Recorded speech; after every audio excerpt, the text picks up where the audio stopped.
a l'acte de la Tribuna Catalunya del Fòrum Europa que organitzem en la col·laboració d'Assistència Sanitària i Grup Santander. Avui tenim l'honor de comptar amb la intervenció del ministre de l'Interior i cap de llista del PP a Barcelona a les eleccions generals 2015, molt honorable senyor Jorge Fernández Díaz, a qui presentarà el president del grup parlamentari del Partit Popular en el Parlament de Catalunya, el senyor Xavier García Albiol. Benvolguts, amics Jorge i Xavier, la tribuna és vostra.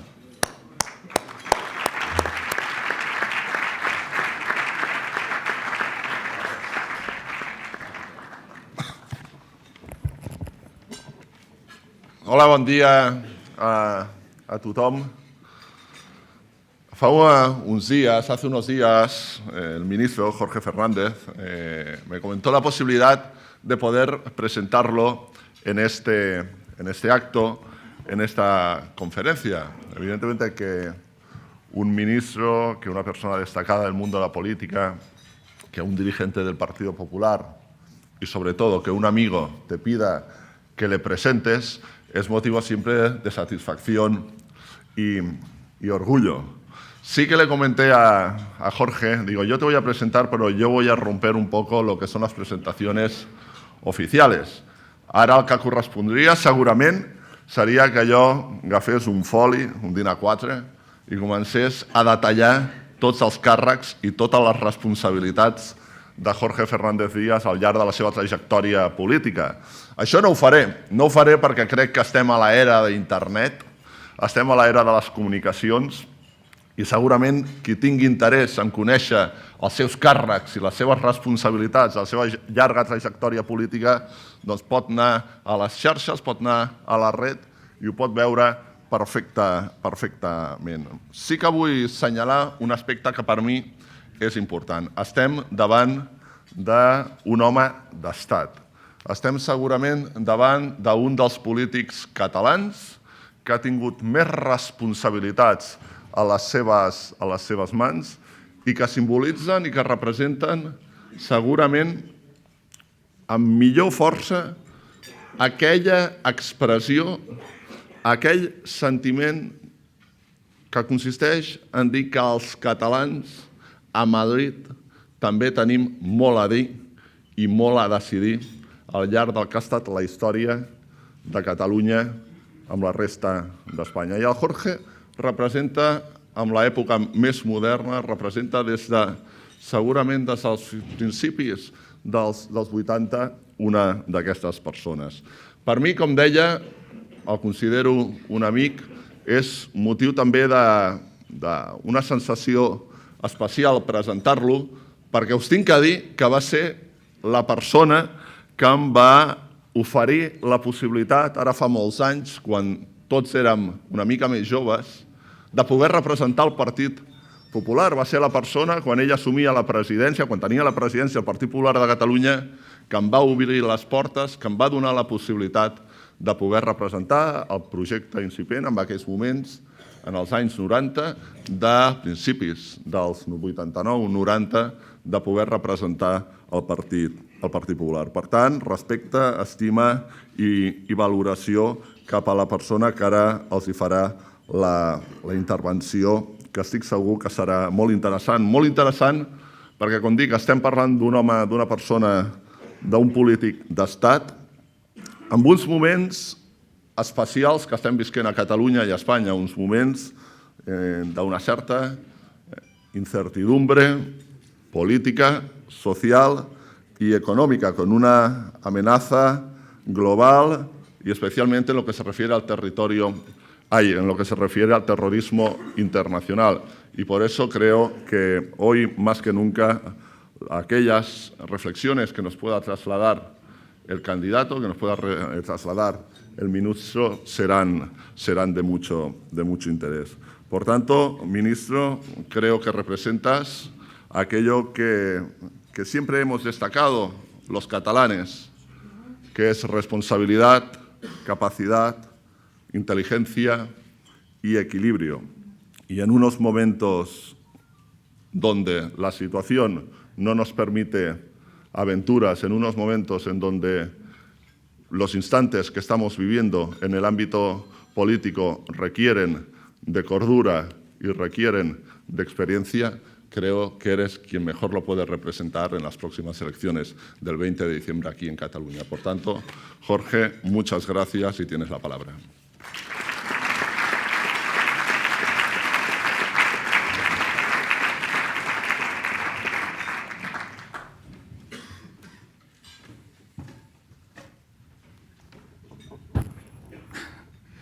Molt bon dia a tothom, gràcies.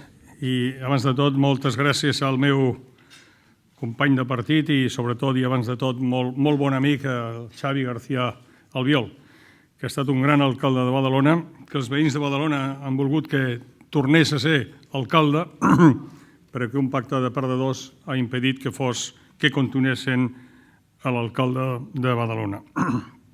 Gràcies. Saludo també a totes les persones aquí presents, moltes d'elles, moltes de vosaltres sou conegudes, sou amigues i en tot cas agraeixo molt la vostra compareixença en aquestes hores d'un dia feiner com és el dia d'avui i saludo a les autoritats aquí presents encapçalades per la delegada del govern a Catalunya, el subdelegat a Barcelona, la presidenta del meu partit a Catalunya, altres subdelegats, a tots, diputades, diputats, a tots aquí presents, molt bon dia i moltes gràcies. I sobretot, com és evident també, la meva salutació va adreçada al Foro Nova Economia per la seva invitació a participar avui en aquesta edició d'aquest ja tan prestigiós i conegut foro. És per mi sempre un gran honor el participar en el Foro Nova Economia, que s'ha convertit ja en aquests moments, tant aquí com a Madrid, i dono fe d'això i molts de vostès també, que s'ha convertit en una referència indiscutible en el nostre debat polític i social a nivell de tot Espanya. La política clàssica es feia en l'Àgora i la política contemporània es realitza en els parlaments, el Congrés de Diputats, el Senat, el Parlament de Catalunya, els ajuntaments, les televisions, les ràdios, les xarxes socials i també en el Foro Nova Economia. Aquestes conferències afavoreixen un marc de reflexió serè que permeten compatibilitzar alhora perspectives més enllà de la sempre intensa actualitat. Avui m'agradaria presentar una mena de decàleg de reptes que el nostre país té pel davant els propers anys i en els que considero que Catalunya pot i deu jugar un papel decisivo. Nuestro primer objetivo es consolidar la recuperación.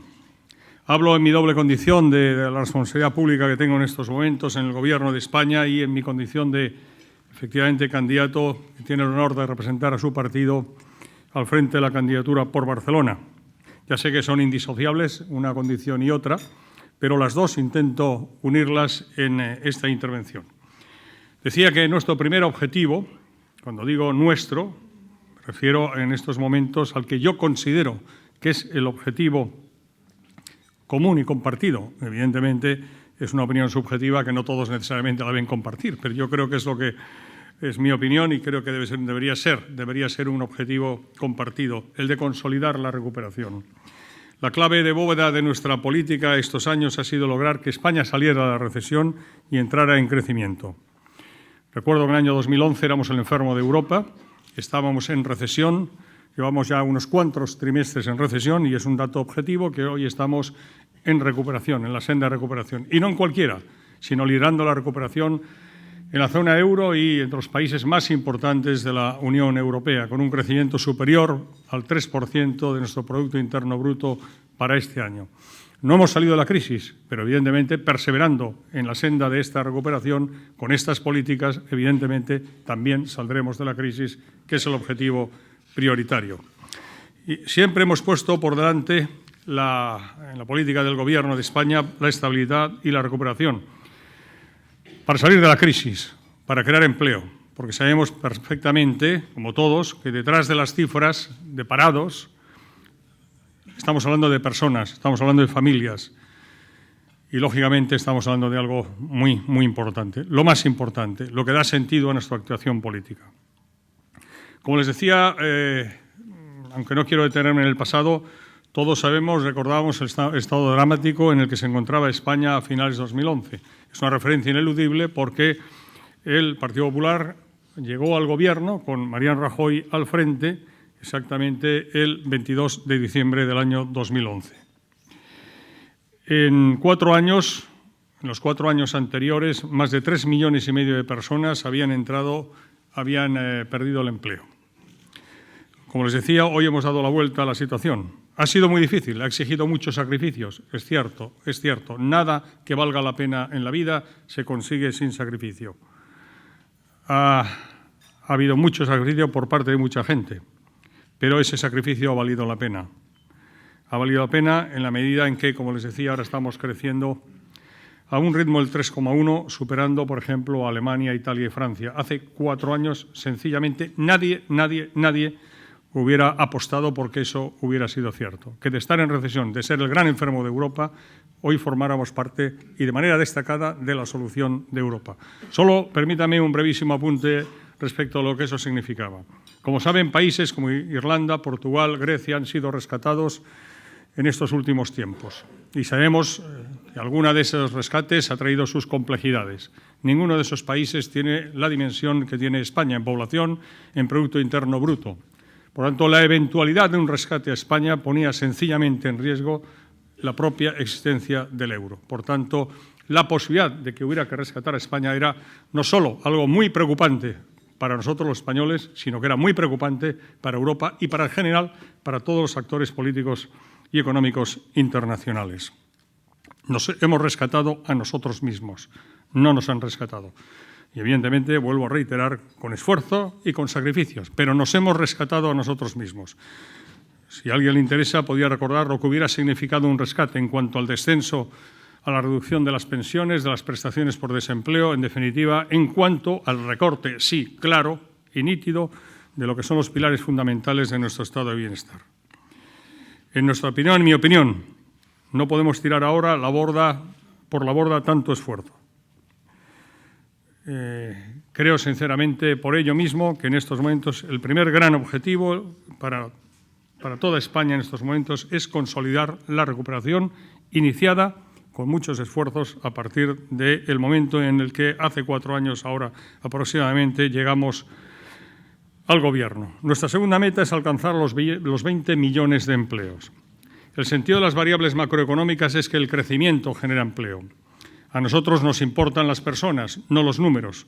Detrás de cada décima de Producto Interior Bruto hay miles de familias, conviene recordarlo, con la esperanza de encontrar trabajo.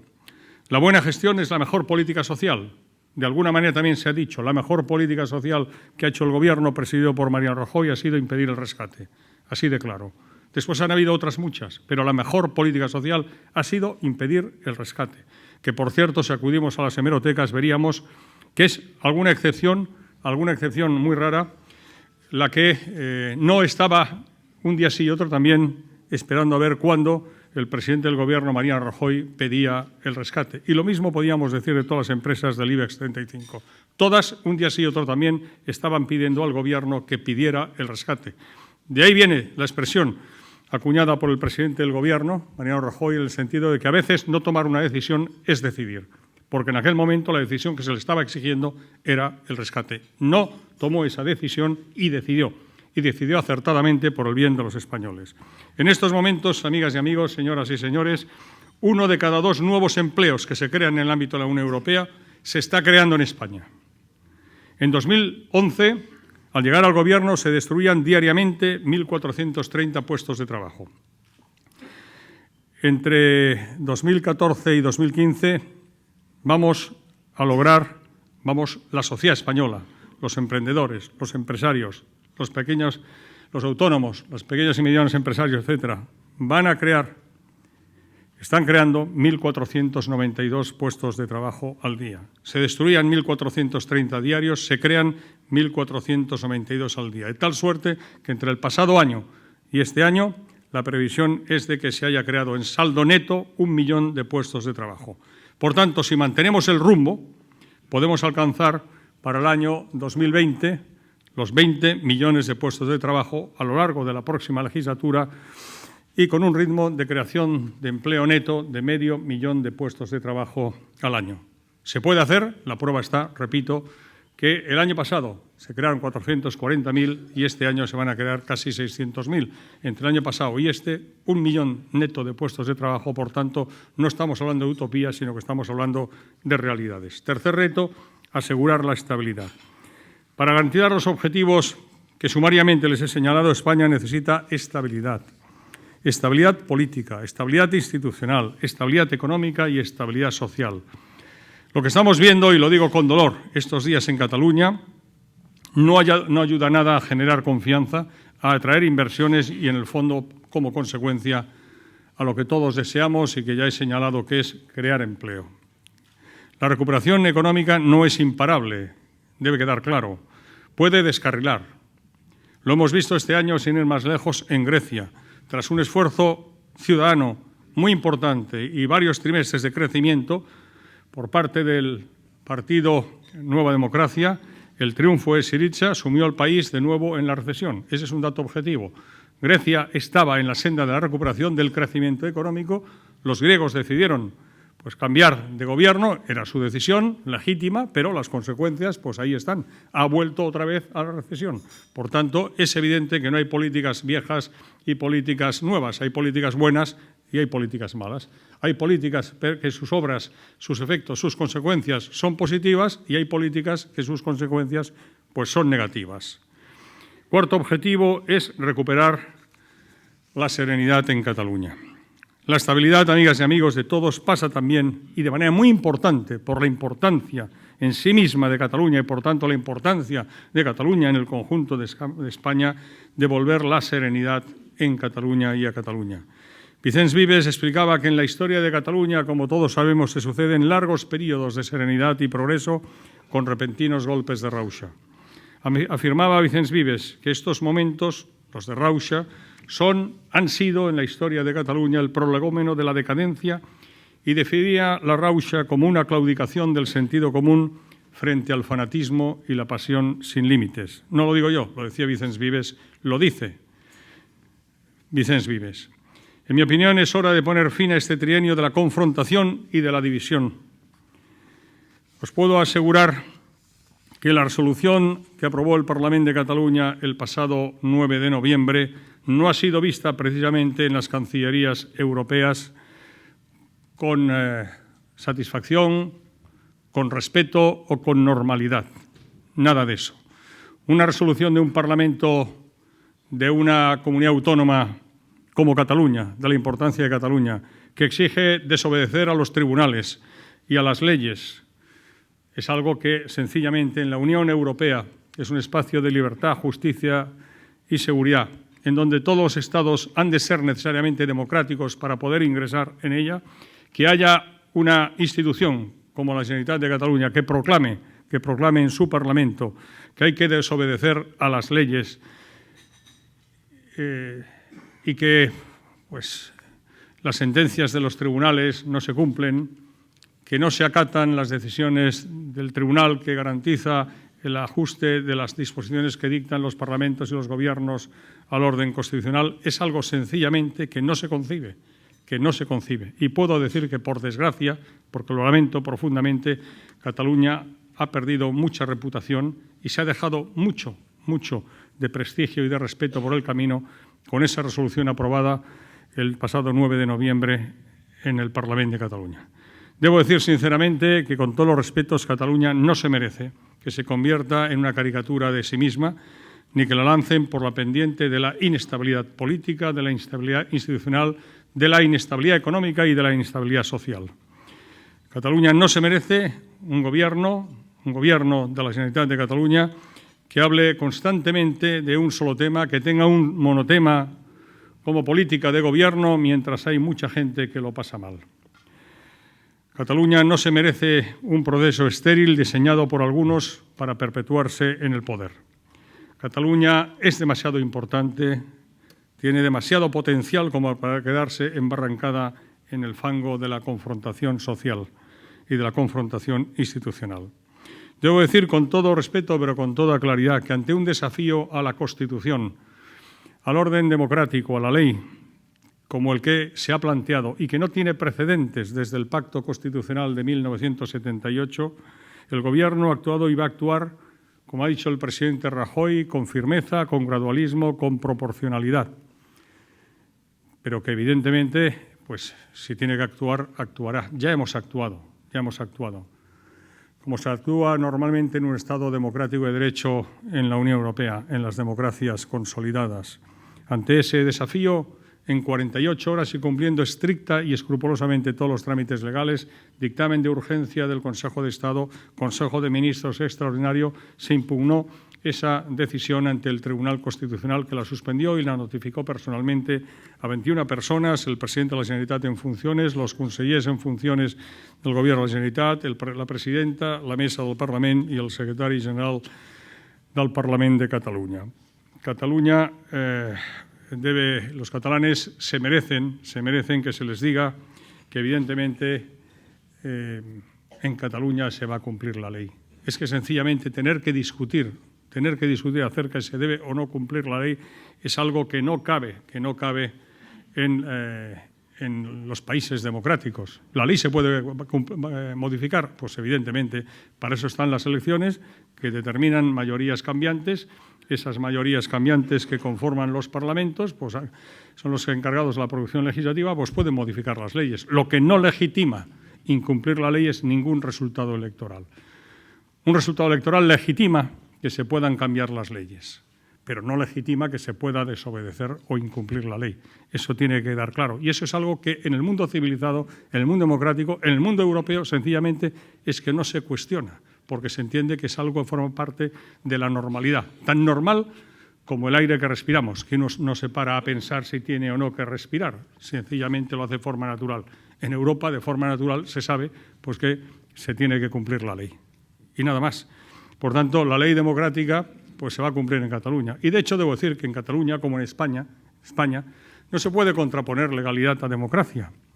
En los estados democráticos, en los países democráticos, y España lo es, pues los parlamentos son elegidos por el pueblo, por tanto son parlamentos democráticos. Por tanto, las leyes que emanan de esos parlamentos, por su propia naturaleza, son leyes democráticas. Contraponer legalidad a democracia no tiene sentido, no tiene ningún sentido, porque lo previo en una democracia es respetar la ley. Y a partir de ahí se puede hacer y se puede hablar de muchas cosas, pero lo que no se puede hacer es incumplir la ley. No hay contraposición en un país democrático entre legalidad y democracia, porque en un país democrático el Parlamento es democrático y, por tanto, las leyes que emanan de un Parlamento democrático, por su propia naturaleza, son leyes democráticas. No juguemos con el lenguaje, no se pretenda engañar a la gente con el lenguaje, porque, con todos los respetos, no se merece la gente eso y porque la gente pues, tiene sentido común, el sentido común que le faltan a algunos, por cierto, y por desgracia. Por tanto, lo que va a hacer el Gobierno de España es, evidentemente, hacer que la ley se cumpla. Y dijo el presidente del Gobierno que, tras esa impugnación ante el Tribunal Constitucional, pues que esperaba que no hubiera que tomar ninguna iniciativa más, sencillamente porque se acatara, como es lo normal y lo procedente en una sociedad democrática, pues que se acaten las decisiones del Tribunal Constitucional. Y confiemos en que sea así, pero que nadie dude tampoco de que, evidentemente, si se hiciera alguna cosa más que fuera en la línea de desacatar lo que ha establecido el Tribunal Constitucional, con esa proporcionalidad a que ha aludido el presidente del Gobierno, con esa prudencia, pero también con esa firmeza, pues evidentemente se actuaría. No lo desea el Gobierno, porque el Gobierno, como es evidente, lo que desea es un normal funcionamiento de las instituciones. Pero si alguien se empeña en que las instituciones no funcionen normalmente, pues alguien tiene que restablecer pues, el sentido común y la devolución al normal funcionamiento de las instituciones. Quede claro que se puede dialogar en democracia sobre muchas cosas, prácticamente sobre casi todo se puede dialogar, pero hay cosas, y después se llegará o no se llegará a acuerdo, eso forma parte de la normalidad democrática, pero lo que no se puede negociar es sobre la base de si la ley se cumple o no se cumple. Y además, en el caso concreto de lo que nos afecta, pues claramente el presidente lo ha dicho, no es negociable la soberanía nacional. La soberanía nacional, que es el fundamento de la Constitución española. Y estos días están diciendo muchas cosas al respecto. Yo ayer lo dije y me permito recordarlo hoy aquí, que de los 7 ponentes de la Constitución hubieron dos de siete ilustres catalanes que formaron parte de la ponencia constitucional. Miquel Roca Junyent y Jordi Solé Tura, el recordado Jordi Solé Tura. Y, por cierto, cuando fue sometida a referéndum la Constitución española, la comunidad autónoma en la que obtuvo mayor nivel de apoyo de toda España, fue Cataluña. Por tanto, invocar ahora determinadas cosas que se están invocando, pues es simplemente, lisa y llanamente, faltar a la verdad. O por desconocimiento, lo cual sería muy grave, o con conocimiento, lo cual sería todavía más grave porque sería mentir. Es decir, faltar a la verdad con intención de engañar a la gente. El quinto reto, amigas y amigos, sería redescubrir una catalanidad abierta. Creo que los catalanes tenemos que elegir ahora entre liderar la recuperación en España, en los términos que antes comentaba, o aferrarnos a un narcisismo paralizante que abriría, sin duda, como ya señalaba Vicens Vives cuando hablaba de la Rauxa, a un periodo de decadencia que no deseamos, evidentemente, para nadie, y mucho menos para Cataluña. Cataluña tiene un enorme potencial de desarrollo en todos los ámbitos y España es su primera plataforma de oportunidades. Yo me pregunto por qué vamos a renunciar a ella, por qué tenemos que renunciar a ella.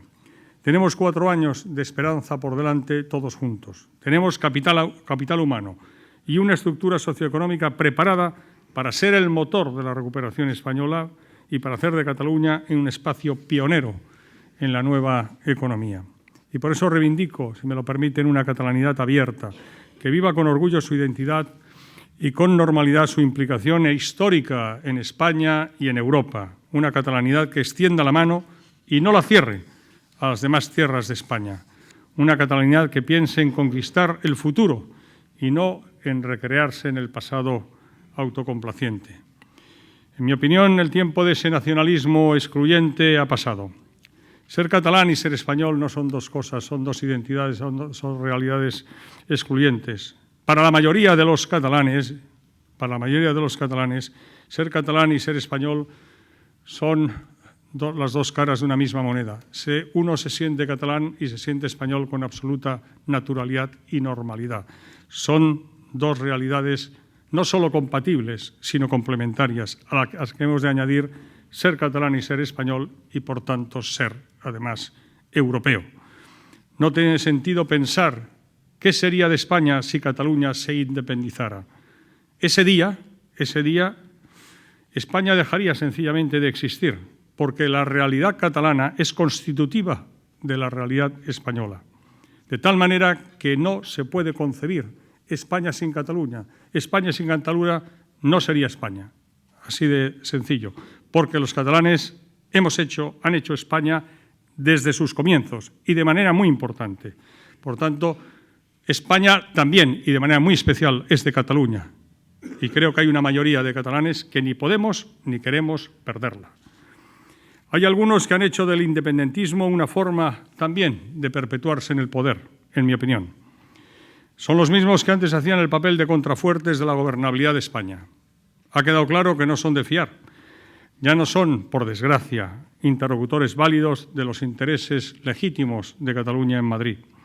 Como tampoco lo son algunas figuras políticas que se han pasado años echando leña al fuego del rupturismo y ahora se presentan diciendo que su intención es negociar no se sabe qué.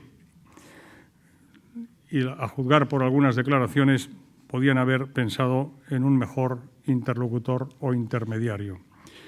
No se puede ser interlocutor o intermediario dedicándote a insultar un día sí y otro también aquel con el que pretendes negociar o llegar a acuerdos. No se puede sencillamente y con todos los respetos tomar el pelo a la gente de esta manera. No se puede pasar de ser altavoz del independentismo a hombre de Estado en una tarde o en una mañana. Nuestro sexto reto es profundizar el reformismo. La próxima legislatura, amigas y amigos, debe continuar el esfuerzo reformista que se haya llevado a cabo con intensidad estos años. A veces, y lo sé muy bien, se ha acusado al Gobierno de Mariano Rajoy de inmovilista.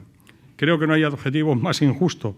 Hemos llevado a cabo la reforma laboral, la reforma del sistema financiero, la reforma de las pensiones, la reforma del sistema educativo, la reforma de las administraciones públicas, la reforma de la administración local, etcétera, etcétera, etcétera. Luego se puede estar o no de acuerdo con esas reformas, evidentemente, y de hecho, por ejemplo, el Partido Socialista no ha aprobado ni una sola de esas reformas en el Congreso de los Diputados. Pero bueno, eso es legítimo, pero es incompatible con decir que ha sido un gobierno inmovilista cuando ha sido un gobierno profundamente reformista. Es más, en los dos últimos G20, en donde es tradición que el país anfitrión invite a uno de los países que integran el G20 a que haga la conferencia inaugural, pues resulta que ha sido España en Brisbane primero y recientemente en Antalya, en Turquía, pues España ha sido la invitada para presentar precisamente pues las iniciativas reformistas correspondientes que nos han llevado, como decía antes, a ser el enfermo de Europa y la preocupación del mundo, a ser en estos momentos pues, el país que más está creciendo de los grandes de la Unión Europea.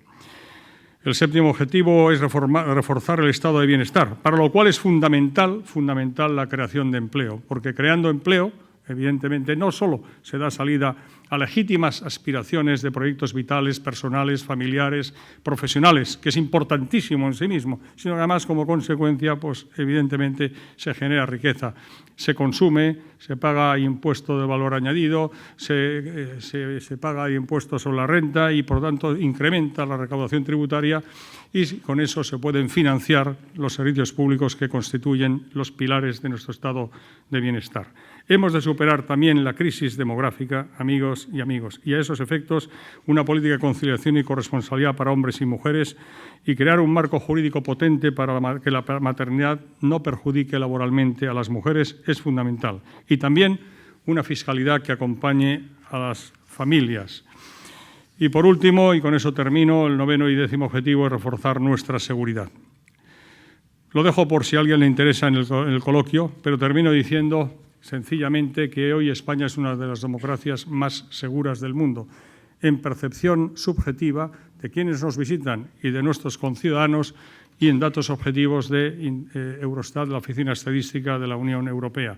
Medido en tasa de criminalidad, es decir, delitos y faltas por cada 1.000 habitantes, somos una de las democracias más seguras del mundo, desde la convicción, evidentemente, de que en este mundo no hay seguridad absoluta, de que no hay riesgo cero, eso es evidente. Hemos de decir que España es una de las democracias más seguras del mundo.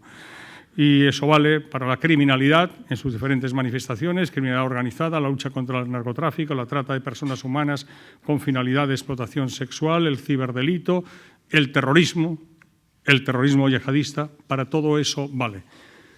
Insisto y termino, desde la convicción de que la seguridad absoluta no existe, como es obvio, todo el mundo entiende, España hoy es una de las democracias más seguras del mundo. Eso nos lo reconocen. De alguna manera lo hemos tenido que aprender a base de sufrimiento, porque pocos países como España han sufrido con tanta intensidad y durante tanto tiempo el zarpazo del terrorismo. Durante décadas un terrorismo autóctono como el de ETA. Desde el 11 de marzo de 2004, el mayor atentado terrorista de carácter yihadista de la historia de Europa. Eso nos ha hecho hacer de la necesidad virtud, de la necesidad de hacer frente a la amenaza terrorista, a las acciones terroristas, la virtud de la especialización en la lucha antiterrorista. Y que quede claro que eso se nos reconoce a nivel internacional. Es algo que nos debe llevar, no de conformismo ni de vanagloria, pero sí de autoestima, que es algo de lo que carecemos, en mi opinión, demasiado los españoles. Muchas gracias.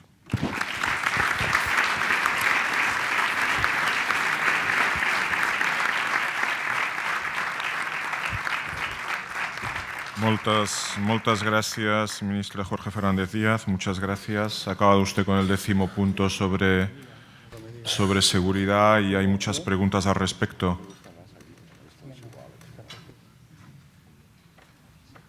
Decía que hay muchas preguntas al respecto sobre su último punto, el 10º punto sobre seguridad. La primera referente a lo que está ocurriendo en Bruselas. ¿Cuál es su valoración? Si la reacción de Bélgica ha sido excesiva o no. Perdón, ¿qué contexto? ¿Desde aquí o desde ahí? Desde aquí. No es por aquello de que donde fueres haz lo que vieres. Uno de someterse, como es normal, a las normas del club. Bueno, yo entenderán que como ministro de Interior tengo que ser necesariamente respetuoso con las decisiones que adoptan otros gobiernos. Por lo tanto, si yo no tuviera esta responsabilidad, a lo mejor diría algo matizadamente distinto de lo que voy a decir. Lo que voy a decir es que cada país pues toma las medidas que considera oportunas y convenientes en función de la valoración de la amenaza que hace en cada momento. Y simplemente diré que no toda Bélgica, como saben ustedes, y la región de Bruselas, de manera muy especial tienen ahí ese lugar, Molenbeek, que para ellos se ha convertido en un especial problema desde el punto de vista de la amenaza terrorista. Está decretado el nivel 4, que sería el equivalente a nuestro nivel 5, es decir, riesgo de atentado inminente, que conlleva pues, el que prácticamente, como estamos viendo, esté paralizada la normal actividad ciudadana.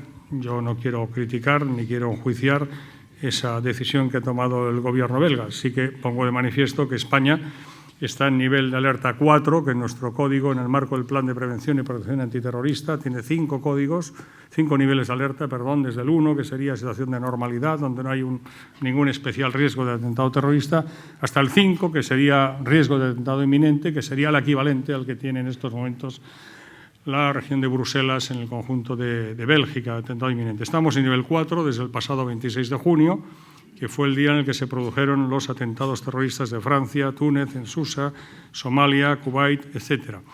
Y que representa riesgo elevado de comisión de atentado terrorista, y lo que procede es la activación y la puesta en estado de especial alerta a la comunidad de inteligencia y los servicios encargados de la lucha antiterrorista para prevenir, proteger y, en su caso, pues abortar mediante las investigaciones correspondientes que ese riesgo elevado de riesgo, ese nivel elevado de riesgo se actualice o se concrete en un atentado terrorista. Hasta ahora, pues hemos tenido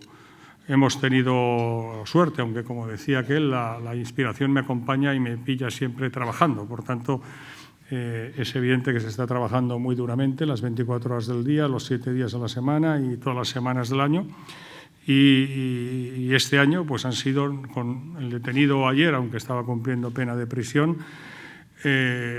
son ya 91 las personas en Cataluña y en el conjunto de España, en toda España, que han sido detenidas y puestas a disposición judicial por su vinculación con organizaciones terroristas. Debo decir que algunas de ellas, aquí en Cataluña y otras recientemente en Madrid, eran personas que no se dedicaban a captar, adoctrinar, radicalizar y reclutar a través de Internet y redes sociales a personas para integrarse en Daesh desplazándose a zona de conflicto. Tampoco eran eventuales lobos o ejecutores solitarios, que no es lo mismo, sino que eran personas que, integrados en una red, estaban ya dispuestos a cometer atentados. Por tanto, puedo decir con toda claridad que esas operaciones policiales evidentemente han impedido que determinados atentados que tenían planificados y que ya estaban en fase de ejecución pues se produjeran. Hay diversas preguntas, 3 preguntas en concreto sobre la relación entre Mossos d'Esquadra y los cuerpos de seguridad del Estado. Pregunta en qué situación se encuentra, cuál es su relación y comunicación con el conseller Jordi Jané. Otra preguntas, ¿contempla como medida si el proceso independentista catalán continúa a agafar las competencias dels Mossos, o sea, que el Estado se haga cargo de las competencias de los Mossos d'Esquadra? En primer lugar, tengo que decir que los Mossos d'Esquadra, como todos sabemos, es la Policía Autonómica de la Generalitat, y yo, como ministro de Interior, quiero reiterar que tiene los Mossos d'Esquadra, como es evidente, no solo mi respeto, mi reconocimiento como fuerza de seguridad, como fuerza de policía, sino que mi reconocimiento faltaría más.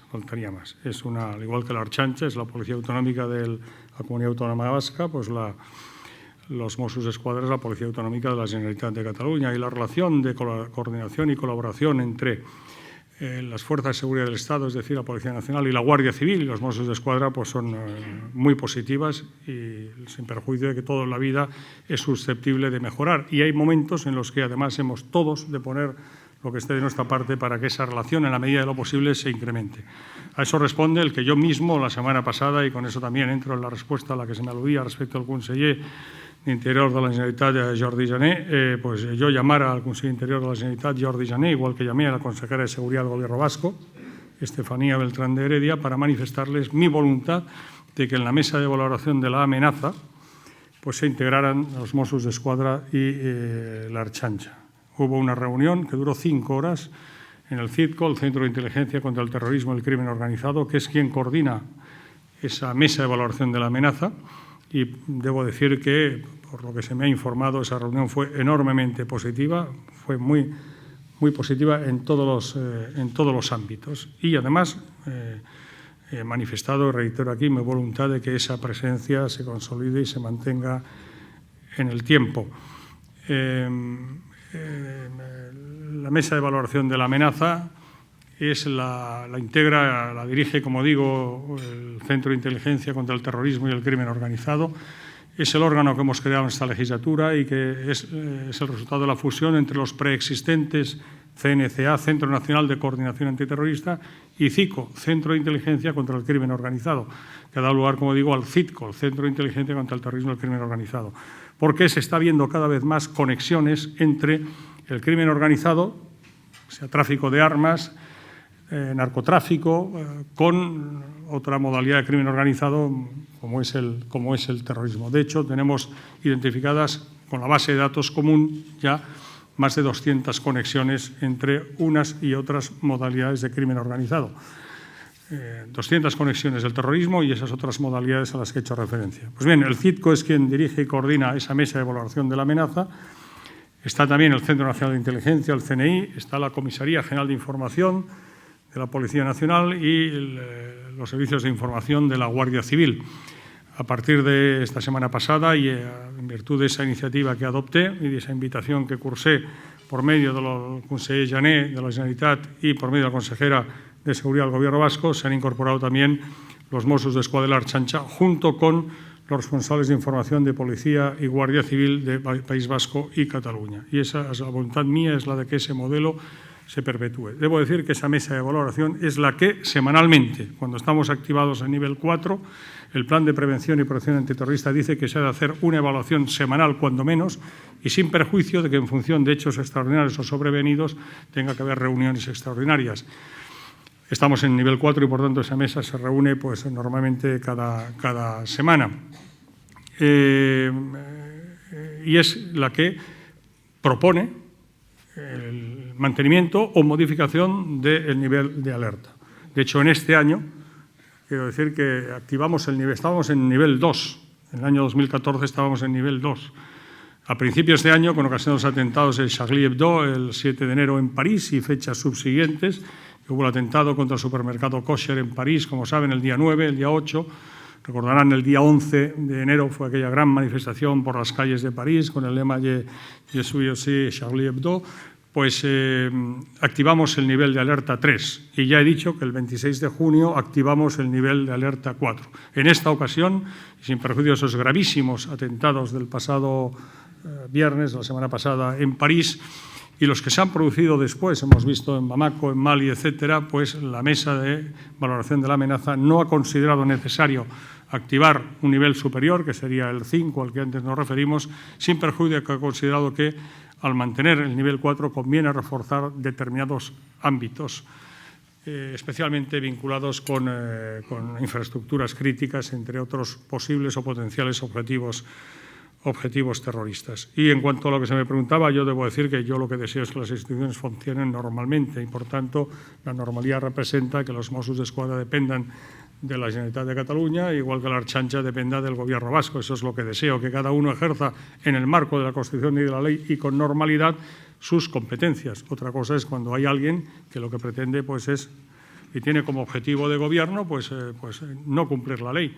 Evidentemente, pues eso da lugar a que pues se tengan que activar mecanismos legales, mecanismos constitucionales para hacer frente a situaciones no deseables y extraordinarias. Por tanto, yo lo que deseo es que no tengamos que entrar en la activación de previsiones contenidas en la Constitución, como el artículo 155, etcétera, pero lo que es evidente es que, como ha dicho el presidente del Gobierno, eso no está en nuestra mano.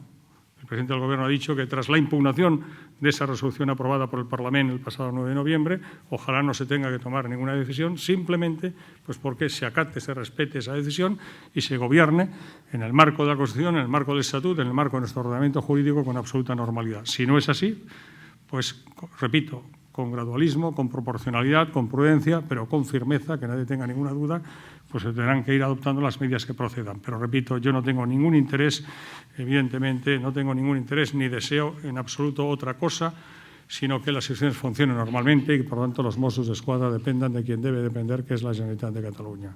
Hay una pregunta concreta de La Sexta. Las medidas de seguridad de esta noche para el partido de Champions, Barcelona-Roma, ¿serán las mismas que la del Madrid-Barça del sábado en el Bernabéu?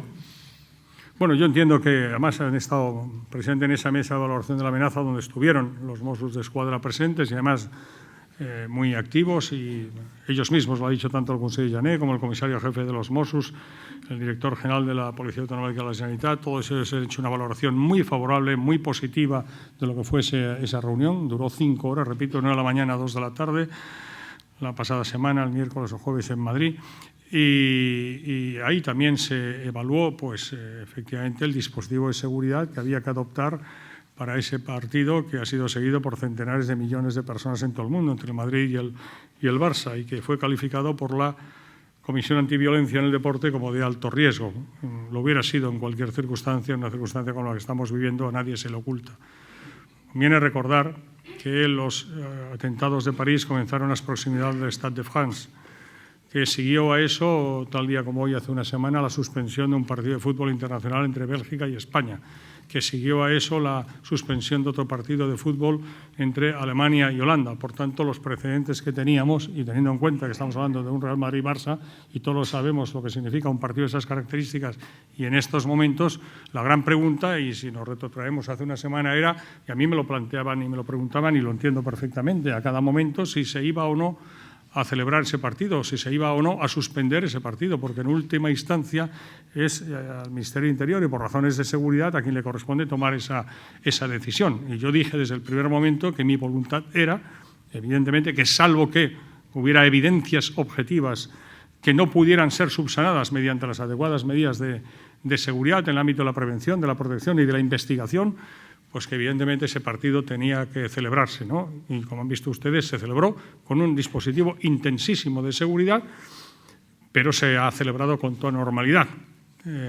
A unos el resultado les ha gustado más que a otros, pero eso forma parte de la normalidad de lo que es un partido de fútbol, y además un partido de fútbol que es el que más, sin duda más acapara la atención a nivel mundial, como todos lo sabemos todos los que nos movemos un poco por el mundo, ¿no? Y bueno, en cuanto al partido de esta noche entre el Barça y la Roma, pues yo estoy seguro que el dispositivo de seguridad que van a adoptar, pues también aquí las autoridades de la Generalitat, pues será similar, equivalente al que hemos adoptado el sábado en el Santiago Bernabéu, y que en consecuencia el partido pues se pueda celebrar con toda normalidad, y deseo evidentemente pues que gane el Barça.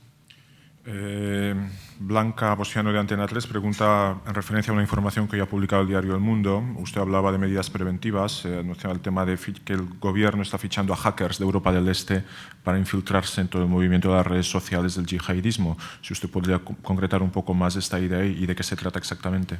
Bueno, pues la verdad es que no debo concretar más. Yo creo que estas cosas, pues en fin, espero que ustedes lo entiendan, ¿no? Pues hay que hacer mucho y hablar poco de ellas, sobre todo cuando hablamos de medidas operativas, ¿no? Y espero que me entiendan. Lo que quiero decir es que efectivamente nosotros estamos desarrollando capacidades importantes. También debo decir que el pacto antiterrorista firmado por el presidente del Gobierno con el secretario general del Partido Socialista el pasado 2 de octubre, que preveía la reforma de determinadas normas jurídicas para estar mejor preparados para hacer frente a la amenaza yihadista, también contemplaba pues, el refuerzo de medios humanos y materiales de los servicios encargados de la lucha antiterrorista. Por ejemplo, diré que pese a la situación de consolidación fiscal y de ajustes presupuestarios que todos conocemos, pues en estos meses pasados se aprobó un Real Decreto Ley con una dotación de 10 millones de euros destinada específicamente solo esa y sin perjuicio de las partidas ordinarias para compra de material y de refuerzo de medios exclusivamente destinados al CITCO, a los servicios de información de la Policía y de la Guardia Civil, y también otros créditos destinados al incremento de medios humanos y de todo tipo de carácter tecnológico también para el Centro Nacional de Inteligencia. Por cierto, aprovecho para decir que Convergencia Democrática de Cataluña pues censuró el pacto, que no se sumó al pacto y que además votó en contra en el Congreso de los Diputados y en el Senado a las reformas legislativas, tanto del Código Penal como de la Ley de Enjuiciamiento Criminal, entre otras, que nos están permitiendo estar en mejores condiciones para hacer frente a la amenaza. Lo diré de otra manera. El Código Penal que teníamos dotó al Estado Democrático de Derecho español de las herramientas legales para derrotar al terrorismo de ETA, como hemos hecho, tipificando con especial precisión en el Código Penal, porque, insisto, somos un Estado democrático y de derecho, tipificando con precisión especial las conductas que constituían el modus operandi de un terrorismo como el de ETA, para que así las fuerzas de seguridad pues, tuvieran las herramientas legales que dieran soporte a sus actuaciones. De tal manera que los jueces y fiscales de la Audiencia Nacional, dirigiendo y coordinando las actividades de los servicios de la lucha antiterrorista a esos efectos, pues hemos podido derrotar a ETA. Pero el modus operandi y las conductas que tipifican la actuación del terrorismo yihadista son distintas. Cuando hablamos de ETA no existían los foreign fighters, ni los lobos solitarios, ni los desplazados, ni el adiestramiento pasivo a través de Internet y las redes sociales. Todas esas conductas debían estar tipificadas en el Código Penal y no lo estaban. Y si no las tipificábamos en el Código Penal, pues evidentemente no se podía detener ni se podía imputar a personas que estuvieran realizando esas actividades, que constituyen, insisto, el modus operandi del terrorismo yihadista. Pues bien, de la misma manera que el Código Penal anterior nos permitió derrotar a ETA, debemos adaptar el Código Penal a las nuevas amenazas que significa el terrorismo yihadista. Eso es lo que hemos hecho. La Ley de Enjuiciamiento Criminal, por ejemplo, que va a entrar en vigor los próximos días, crea la figura del agente encubierto, que siempre bajo control judicial y con identidad falsa le va a permitir a los servicios de información introducirse en Internet y en las redes sociales y en foros encriptados que son de muy difícil acceso para interactuar y de esa manera pues, obtener información que pueda servir pues, para poner a disposición judicial a personas que en esos ámbitos están actuando. Debo decir que el Daesh es una organización terrorista que utiliza con una extraordinaria profesionalidad, hay que reconocerle al adversario sus fortalezas. Todos tenemos fortalezas y debilidades. Hay que reconocerle al Daesh sus fortalezas. Utiliza la propaganda en Internet y en las redes sociales con una profesionalidad digna de mejor causa. Lo digo así de claro.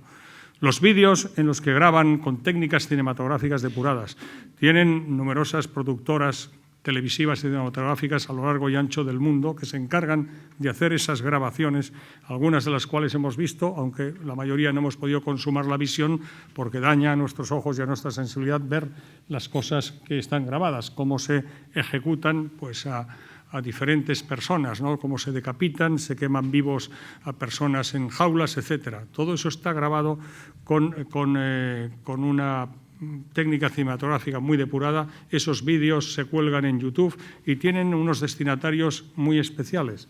Y debo decir, yo recientemente, con ocasión de la reunión extraordinaria del Consejo de Seguridad de Naciones Unidas, donde las víctimas del terrorismo fueron protagonistas, que se presentó una ponencia que impactó mucho al Consejo de Seguridad porque se veían determinados vídeos del Daesh y después se proyectaba el fragmento de la película o del videojuego en el que se había inspirado. Y realmente el paralelismo era impresionante, con lo cual te das cuenta hasta qué punto pues estaba destinado a un pueblo, a un target, a unos destinatarios objetivos, con una intencionalidad clara de captarlos para entrar en las sucesivas fases que llevan a la radicalización y ya finalmente a la incorporación activa como desplazados para participar como combatientes en el Daesh en zona de conflicto, en Siria fundamentalmente, o bien para actuar, como hemos visto en París, retornados o no como ejecutores o lobos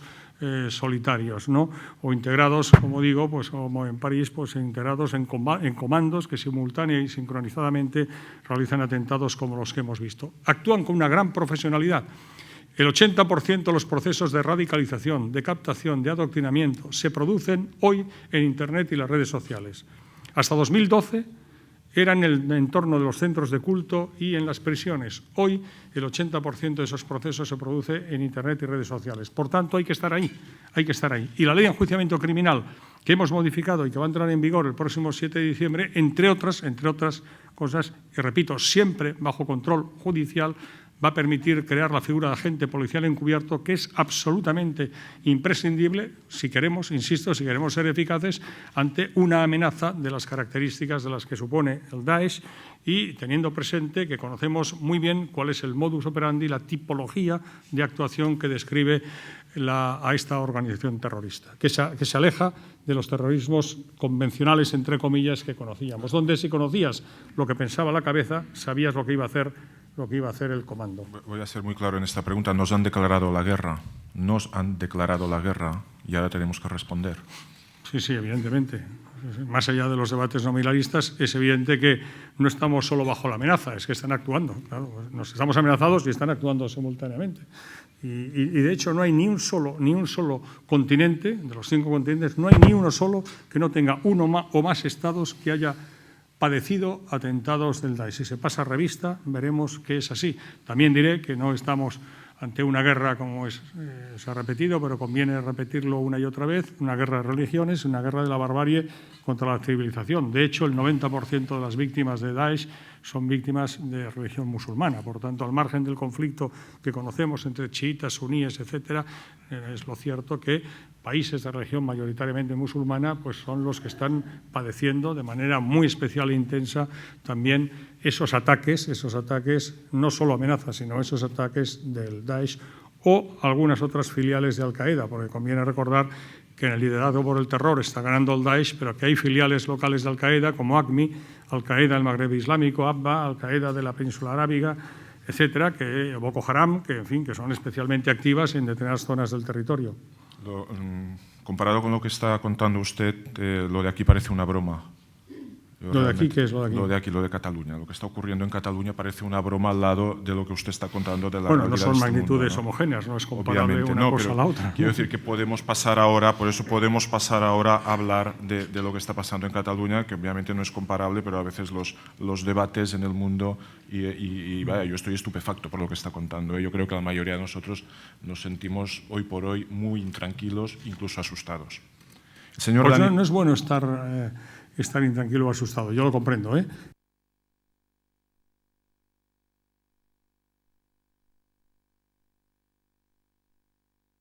Marcar la agenda de nuestras vidas y la agenda de nuestra convivencia, ¿eh?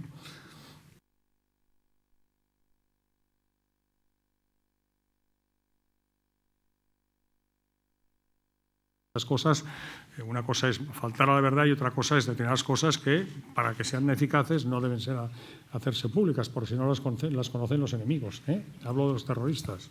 Obviamente. Pues volviendo a la realidad catalana y española, el señor Daniel Arasa pregunta directamente, ¿considera que la decisión del control económico de los gastos de la Generalitat que ayer anunció el ministro Montoro es una aplicación práctica del artículo 155 de la Constitución, un primer paso para la posible suspensión de la autonomía, suspensión entre comillas? No, yo no creo que sea, realmente no es la activación del mecanismo previsto en el 155. Entonces, la activación del mecanismo previsto, de la puesta en práctica del artículo 155 de la Constitución, como todos sabemos, exige pues, un procedimiento en el que comienza por un requerimiento del presidente del Gobierno al presidente de la institución correspondiente, requiriéndole que haga, que por estar sus actividades atentando al interés general, pues que deje de hacerlas. Se requiere pues que haya mayoría absoluta del Senado, etcétera. Es decir, hay un procedimiento reglado que está previsto en el artículo 155 de la Constitución. Aunque yo entiendo la pregunta de Daniel Arasa, habla de aplicación práctica y ese calificativo de práctica, pues de alguna manera va por ahí, pero no es así. Es de hecho la legislación vigente en materia de estabilidad presupuestaria y consolidación fiscal, pues ya dota al Gobierno, en este caso al Ministerio de Hacienda, Administraciones Públicas, para implementar estas medidas en unos momentos en los que, evidentemente, ante la Unión Europea, pues el sujeto jurídico y político titular de la soberanía y que es el interlocutor de la Unión Europea es el Estado español. De hecho, pues ahora hemos visto cómo Eurostat ha dicho lo que ha dicho en relación con determinadas partidas presupuestarias del pasado del Gobierno de la Generalitat que no habían sido adecuadamente contabilizadas, ¿no? Por lo tanto, yo no estoy de acuerdo, ni es el anticipo de nada, es una realidad en sí misma, no es una aplicación del 155, sino que es una aplicación de la ley, ¿no? Este mediodía el presidente de la Generalitat, Artur Mas, ha anunciado que hará una nueva conferencia de prensa para dar su opinión sobre el anuncio de ayer del ministro del Gobierno. A propósito de esto, ¿cuál es el escenario que usted vislumbra en los próximos días cara a la posibilidad de que haya un pacto con la CUP, cara a la posibilidad de que haya elecciones anticipadas en marzo y sobre todo el escenario que se puede plantear en España tras las elecciones del 20 de diciembre, a la hora de negociar o no con la Generalitat, sea quien mande en la Generalitat? Bueno, yo lo que desearía es que, como es evidente, ¿no? Lo que desearía es que hubiera pues, una situación de normalidad en Cataluña, porque es lo que más conviene a los catalanes en primer lugar y al conjunto de los españoles en segundo lugar, ¿no? Nos conviene a todos la normalidad en cuanto a el desarrollo del Gobierno, y en este caso de las instituciones de Cataluña y muy particularmente de la Generalitat de Cataluña. Incluyo, por tanto, tanto al Gobierno como al Parlamento de Cataluña. Y digo normalidad, pues en los términos que dije en mi exposición. Cumplir las leyes es lo normal. Se pueden modificar las leyes, evidentemente que sí, faltaría más, pero lo que no se puede es incumplir las leyes. Reitero lo que dije, no hay ninguna mayoría de votos ni ningún número de votos que legitime incumplir la ley. Te puede legitimar para modificar la ley, pero no para incumplir la ley. Por cierto, no se me ha preguntado, pero en fin, lo menos que se puede pedir es una cierta coherencia, aún desde la incoherencia, y me explico, aún desde la incoherencia y el despropósito que, en mi opinión, estamos inmersos en estos momentos, a los actores de ese proceso habría que pedirles un mínimo de coherencia. Y parece poco coherente, ¿no?, que para reformar el Parlament, el Estatut de Cataluña, se exijan 2/3 de diputados del Parlament de Cataluña y para destrozar el Estatut, destrozar la Constitución, destrozar la convivencia, pues teóricamente baste una mayoría absoluta, ¿no? Pues, en fin, yo creo que hay que ser un poco serios, sinceramente, ¿no? O sea, desde la incoherencia y desde el despropósito, al menos tú, sé coherente contigo mismo. Y eso quiere decir que no se está respetando ni el Estatut, ni la Constitución, ni se está respetando, en definitiva, la norma institucional básica de la Generalitat de Cataluña, que es el Estatut de Autonomía. No se está respetando en absoluto, no se está respetando la Constitución, no se está respetando el ordenamiento jurídico. Bueno, en un escenario como ese, hacer predicciones. Si a mí me dijera, ¿usted cree que? Yo creo que cualquiera de las dos cosas es malo. Ir a una nueva repetición de elecciones a partir del 10 de enero, pues creo que es malo y desde luego sería el fracaso, desde mi punto de vista, de los que han promovido todo este despropósito. Serían las terceras elecciones anticipadas en 5 años. O sea, más que para gobernar, parece que se están dedicando algunos a convocar elecciones. Claro, y eso es una parálisis. Yo quiero recordar que las elecciones fueron el 27 de septiembre, estamos hoy a 24 de noviembre y todavía no se ha constituido gobierno de la Generalitat. Pero es que además investir a un presidente, todos entendemos que investir a un presidente es porque se ha llegado a un acuerdo sobre un programa de gobierno y hay una mayoría parlamentaria que permite, lógicamente, pues sustentar y que ese programa de gobierno, ese proyecto de gobierno, pues se pueda ejecutar. Pero es que, sinceramente, yo, claro, convertir en piedra angular del proceso a un partido como la CUP, que se define a sí mismo como antisistema, anticapitalista, anti-euro, anti-Unión Europea y anti-OTAN, pues, en fin, la verdad es que yo la Cataluña que conozco, pues me parece a mí que no está por ahí, ¿no? El gran éxito del señor Artur Mas, dicho con todos los respetos, es que en el año 2010, cuando llegó al gobierno de la Generalitat, sucedió a un tripartito que era el Partido Socialista, Esquerra Republicana, Iniciativa per Catalunya, y ahora tiene otro tripartito que es Convergencia, Esquerra y la CUP. Fantástico, ¿no? Solo hay un común denominador y es Esquerra Republicana, evidentemente. En el tripartito de los 8 años del presidente Maragall y del presidente Montilla estaba Esquerra Republicana. En este tripartito de Convergencia, Esquerra y la CUP está también Esquerra Republicana. Y por algo dijo la señora Forcadell, visca la República Catalana, porque aquí quien se está llevando el gato al agua es Esquerra Republicana de Cataluña, que quien pacta con él queda absolutamente destrozado. Que se lo digan al PSC y se lo digan a Convergencia y Unión. Que se la ha destrozado por el camino el señor Artur Mas y ha convertido el año 2010, la CUP era un partido extraparlamentario en Cataluña. Era un partido extraparlamentario en Cataluña. Bueno, pues hoy Convergencia y Unión no existe, Unión es extraparlamentario y la CUP que es un partido antisistema, anticapitalista, es el partido clave para la gobernabilidad en Cataluña del señor Mas. Bueno, que cada uno juzgue por sus obras, ¿no? Creo de verdad que Esquerra Republicana tiene motivos para estar muy contenta, pero realmente quienes votaron y quienes confiaron en el señor Mas tienen motivos para estar como mínimo preocupados. Ahora dice que va a fundar un nuevo partido, no me extraña. No le arriendo la ganancia a ese nuevo partido a juzgar por los éxitos que ha cosechado el señor Artur Mas desde que llegó a la presidencia de la Generalitat en diciembre de 2010. Creo que ese partido, por otra parte, sería la segunda marca de Esquerra Republicana. Y yo creo que la gente normalmente, puestos a elegir entre primeras y segundas marcas, elige la primera marca. Pero, en fin, allá ellos.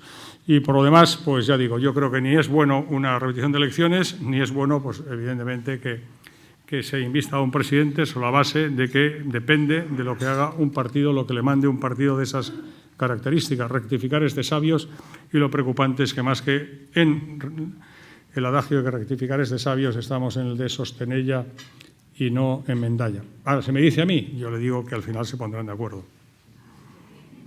El señor Eduard Romeu, d'Audax, pregunta: señor ministro, disculpe, pero no me he enterado en su discurso a quién se refería cuando citaba a una persona que dice ser interlocutor, pero que no es un interlocutor válido ahora, cuanto antes era un incendiario. Si lo puede aclarar, muchas gracias. Ya sabes, la adivinanza de la mañana. Estoy hablando del señor que ha sido nombrado candidato a encabezar, no sé cómo se llama ahora, porque como Convergencia ahora lo que se dedica es a que no se conozca y no se vean sus siglas.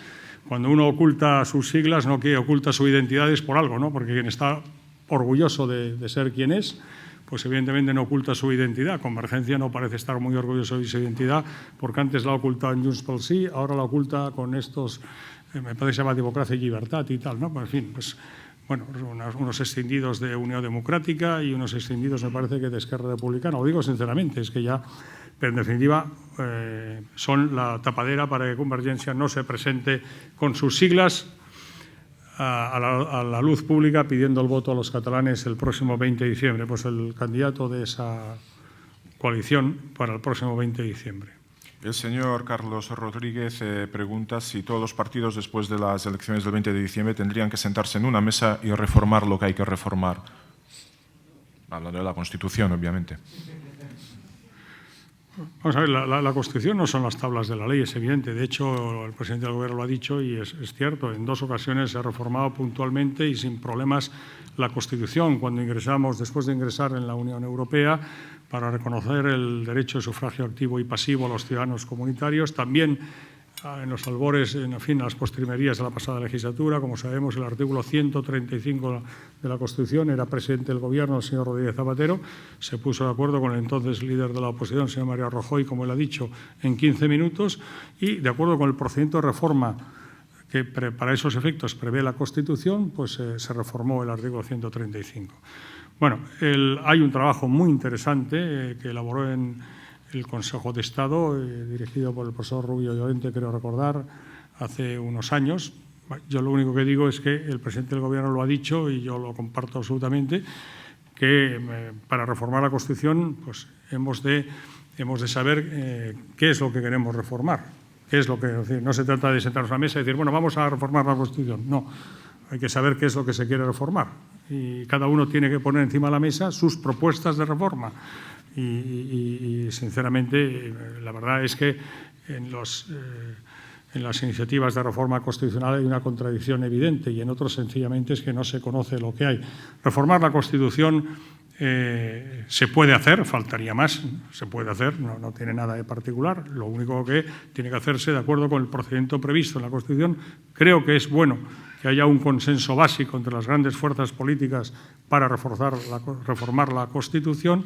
Y a partir de ahí también debo decir una cosa, que quien piense que con la reforma de la Constitución se van a satisfacer las demandas del independentismo desde Cataluña no sabe de lo que está hablando, porque la única demanda que aceptarían sería que la reforma de la Constitución reconociera de alguna manera el derecho de autodeterminación. Y como es evidente, ninguna Constitución europea reconoce el derecho a autodeterminación. Por tanto, es evidente que eso no se va a producir nunca. Y por lo tanto, si alguien piensa que con esa reforma de la Constitución va a satisfacer las demandas de los independentistas, repito, pues con ignorancia o sin ella, es que no sabe de qué está hablando, ¿no? Por tanto, podemos reformar la Constitución, pero en todo caso para el Partido Popular no es una prioridad, no lo llevamos en nuestro programa electoral y después del 20 de diciembre, si se quiere que se reforme la Constitución, lo que se pedirá es, oiga, digan ustedes qué es lo que quieren reformar y sobre la base de eso dialogamos, pero díganlo con claridad, porque lo digo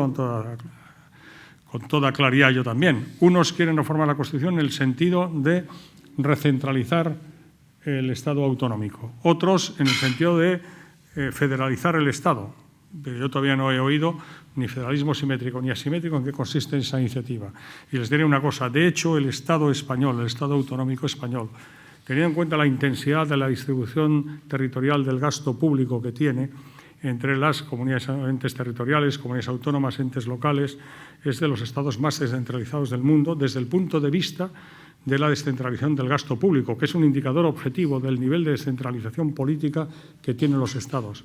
Y digo más, de hecho, y una parte de la doctrina así lo reconoce, el Estado autonómico español sería un Estado que podría calificarse como de federalismo cooperativo, en donde esos elementos u órganos de cooperación federativa serían las conferencias sectoriales que, como sabemos, reúnen a los ministros con los consejeros del ramo de las respectivas comunidades autónomas. Por tanto, creo de verdad que cuando hablamos de reforma federal, o algunos hablan de reforma federal, lo que tienen que hacer es poner sobre la mesa en qué consiste esa reforma federal, porque nuestro Estado autonómico es mucho más descentralizado que la inmensa mayoría de Estados federales del mundo. Muchas gracias. Se quedan en el tintero algunas preguntas más sobre temas diversos, desde temas importantísimos como la violencia de género, tema de horarios, racionalización de horarios, temas de seguridad con la llegada de nuevos inmigrantes, pero estamos sobre la hora. Sí me pasan una nota sobre, parece ser que se ha hallado en un pueblo de Cataluña, creo que es Camprodon, un alijo de armas con capacidad de actuación en casa de un coleccionista particular. Yo no sé si usted sabe. Sí, tengo información y quiero desdramatizar, no tiene que ver ni con terrorismo ni nada parecido. Por lo tanto, es al parecer de una persona coleccionista. Otra cosa es que podría ser que esas armas pues, estuvieran coleccionadas al margen de la ley, pero quiero que no cunda el pánico y, por tanto, no tiene nada que ver con terrorismo ni nada parecido. Pues nada, muchísimas gracias, señor Jorge Fernández Díaz. Le aseguro que no estamos asustados, nos ha tranquilizado, pero al mismo tiempo tenemos que estar alerta. Gracias también a todos ustedes y paso la palabra al señor Luis Herrero, responsable del Banco Santander en Cataluña. Muchísimas gracias. Muchas gracias, Martín. Yo únicamente en nombre de Asistencia Sanitaria y Banco Santander como patrocinadores darle las gracias a Xavi García Albiol por su presentación del ministro y a Jorge Fernández Díaz por su presentación, por la claridad de sus respuestas y a todos ustedes y por abrir este ciclo sobre las elecciones que empezaba hoy con su presencia. Darles las gracias a todos, espero volverles a ver en próximos foros y mucha suerte, ministro, en su quehacer diario. Gracias.